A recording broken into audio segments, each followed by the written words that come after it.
पंचनामा न्यूज, सर्वसामान्य जनतेचा बुलंद आवाज।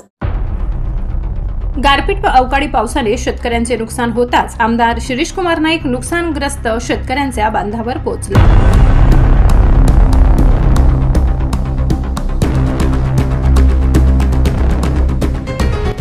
आमदार शिरीष कुमार नाईक यांनी सर्व नियोजित दौरे रद्द करून नुकसानग्रस्त शेतकऱ्यांच्या शेतात प्रत्यक्ष जाऊन पाहणी केली। पालकमंत्र्यांशी करणार चर्चा। आमदार शिरीष कुमार नाईक यांची प्रत्यक्ष शेताच्या बांध्यावर जाऊन पिकाची पाहणी केली।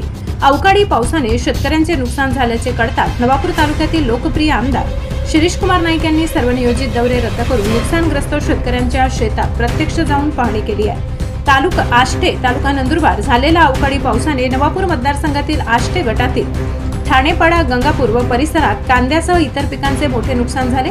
अनेक ठिकाणी वृक्ष उन्मळून पडले, घरांची पत्रे उडाले। नुकसानग्रस्त शेतात नवापूर विधानसभा मतदारसंघाचे आमदार शिरीष कुमार नाईक यांनी प्रत्यक्ष शेतात जाऊन पिकांची पाहणी केली। झालेल्या नुकसानीबाबत कृषी मंत्री तथा नंदुरबार जिल्ह्याचे पालकमंत्री माणिकराव कोकाटे यांच्याशी चर्चा करून नुकसान भरपाई देण्याची विनंती करणार आहेत। नवापूर मतदारसंघातील ठाणेपाडा, गंगापूर शिवारात वादळी वाऱ्यासह गारपीट व पावसाने अक्षरशः झोडपून काढले। हातातोंडाशी आलेला घास निसर्गाच्या मनलहरीपणाने हिरावून घेतला।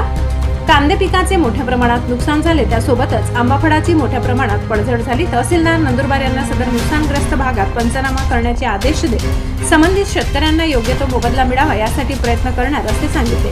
माजी जिल्हा परिषद सदस्य देवमन पवार, नवापूरचे माजी नगरसेवक चंद्रकांत नगराळे, ग्रामपंचायत सदस्य वरुण गावित, भरत साबळे, नारायण ढोडरे, सागर पवार, ग्रामपंचायत सदस्य गोकुळदास ठाकरे, रोहित पवार यांच्यासह शेतकरी उपस्थित होते।